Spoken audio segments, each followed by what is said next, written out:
And greetings. Thank you so much for joining me, Ellen Kamai, the natural nurse, for another edition of Herbally Yours, right here on the voice of Nassau Community College, 90.3 WHPC.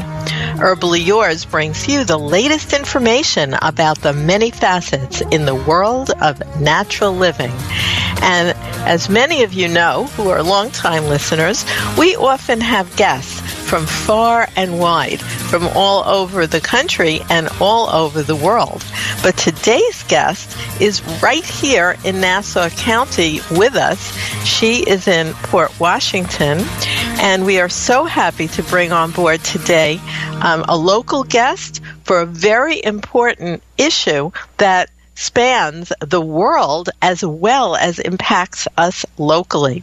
So I'd like to introduce Patti Woods, and she is the founder and executive director of Grassroots Environmental Education, a not-for-profit organization with a mission to inform the public about the health risks of common environmental exposures using science-driven arguments for clean air, clean water, and a safe food supply, and for stricter regulation of chemical toxins.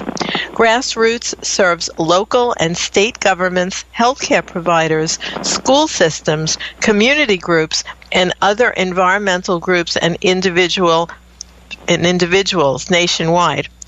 As a visiting scholar at Adelphi University, Ms. Wood lectures on the environment and related health issues in the College of Nursing and Public Health. And you can always find her at grassrootsinfo.org. Today, we are going to be discussing a very important topic. Perhaps you didn't hear about it yet, but it will be impacting us right here and all over the world, and that is the 5G network. Thank you so much for joining us today, Patti. I'm delighted.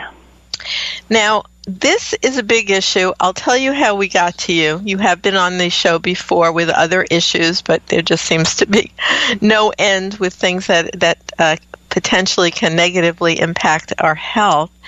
Now, I was at a meeting, and this is an ongoing group. It was local at the Melville Marriott, for those of you who are listening on Long Island.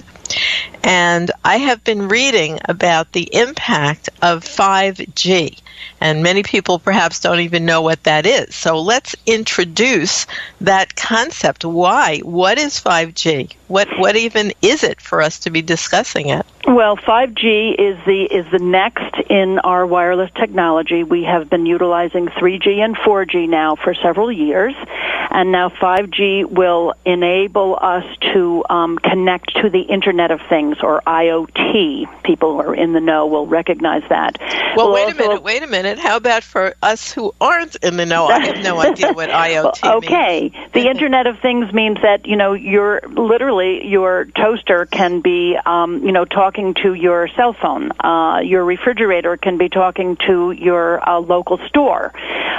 Your washing machine can be talking to your dryer. It's an appliance. It's an appliance enabler. You will be able to utilize your wireless devices now in a way that you have not been able to in the past. To basically have them talk to each other, to go on when you want them to, and just it's a touch of a button. This is what the telecom industry thinks that we need. They think that human beings need all of this ability to do everything wirelessly, to check on your home when you're 2 blocks away.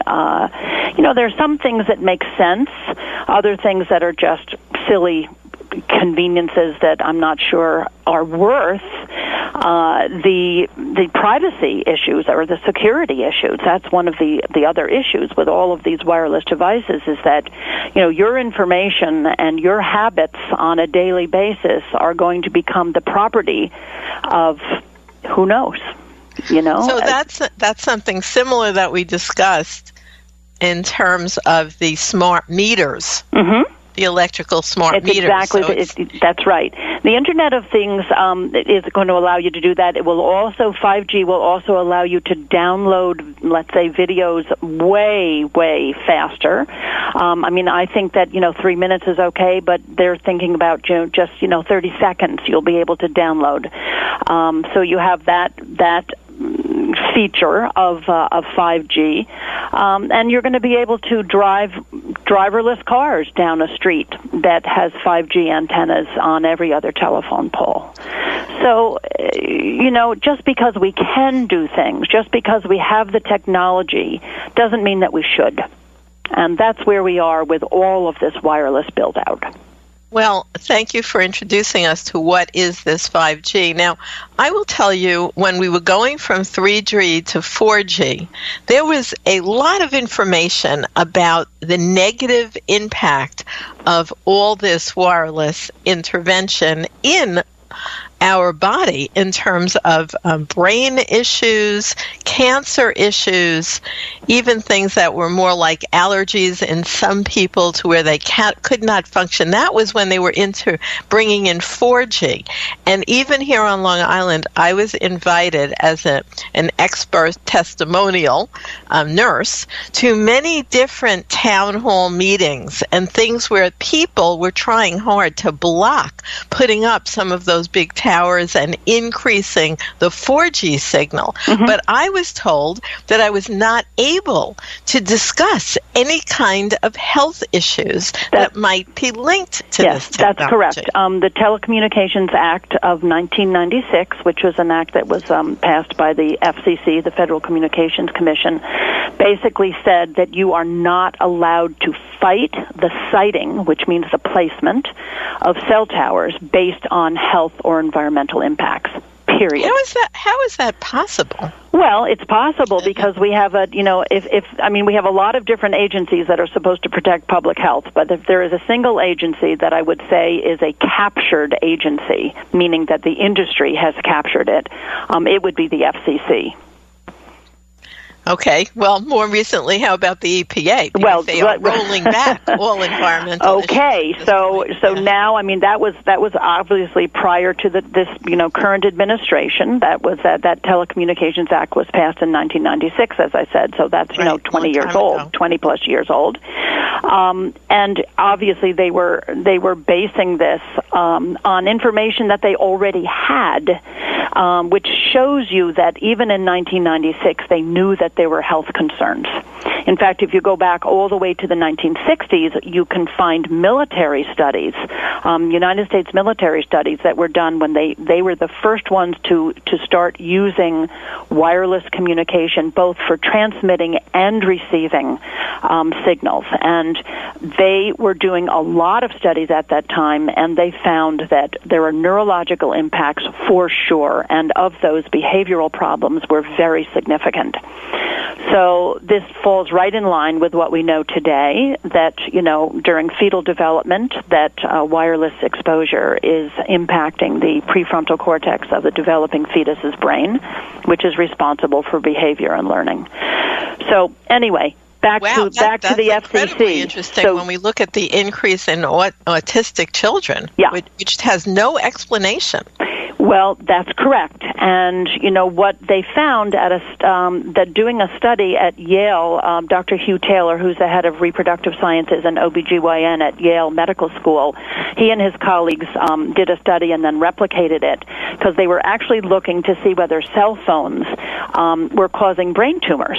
And what they found instead is that the exposed offspring were exhibiting signs of ADD and ADHD and poorer memory.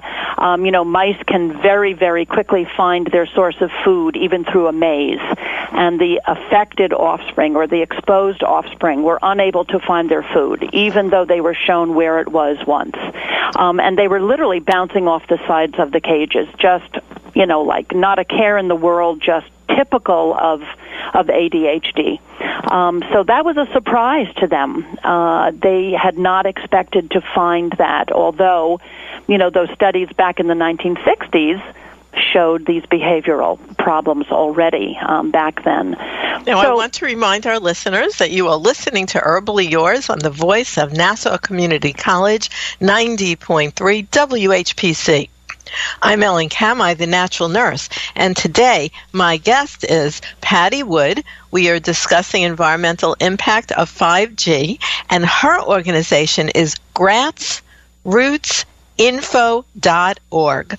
So that is phenomenally interesting that you cannot even discuss these health issues if you go to a meeting and perhaps you don't want these 5G towers going up all over the place. That's right. You have two options. You can discuss property values, because as more and more people find out about the potential health implications of this involuntary exposure, this 24/7 involuntary exposure, property values are going to go down. So you can discuss that as a deterrent for placing these cells. You can also discuss the aesthetics of these towers. However, the new 5G are not going to be these big towers that you see. They are going to actually be small cells, and when they say small cells, they're not actually really small. They could actually be the size of a refrigerator, but they're going to be utilizing existing infrastructure, which means telephone poles and lighting poles. And they're going to be putting them in very densely, because 5G technology requires a dense network of millions of these RF antennas. And they're going to be in our neighborhoods and our towns and our cities across the country, and resulting in this continuous involuntary exposure. And the reason that they have to be so densely located is because even though the signal is very powerful, it only goes a short distance. And so it actually needs to be very close to the user of this technology. And even foliage from trees and rainfall can interrupt that signal, which makes it even more important for the provider to have as many as they can in every location that they put them in. This is really something. When we went from 3G to 4G, it was same technology but increased strength of signal. Correct. And now we're going to a little bit different technology, actually, because we were using microwave radiation, and now with this, with the 5G, we're going to be using different radio waves. We're going to be using millimeter waves and sub-millimeter waves, which actually have different and same health implications. The different implications are that these millimeter waves actually use our sweat ducts on our skin to act as antenna when in contact with these waves. They can also penetrate 1 to 2 millimeters of human skin tissue and can be absorbed by the surface layers of the eye. And that's what we're concerned about with 5G. When you add the other problems, which you had already mentioned previously, which are cancer, neurological problems, which we discussed with brain implications, and then now we also have these millimeter and submillimeter waves, which have additional health concerns. Just shocking. Well, we're going to take a little break here, and I'd like to remind you that you are listening to Herbally Yours on the voice of Nassau Community College, 90.3 WHPC. Listen live online at nccradio.org or on iHeartRadio.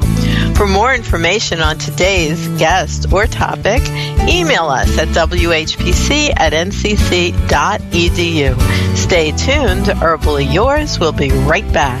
Which of these items would you want to consume on a daily basis? Antifreeze, floor wax, or house paint? You're kidding, right? They're toxic. It's something that humans should not be eating or drinking. The truth is, 62% of medications purchased online are fake, and many contain these harmful ingredients. So these are just frauds. Pretty dirty trick to play on somebody. You're taking their money and giving them this. I want to take medication to stay healthy, not make me a lot sicker. And what do you think about this item?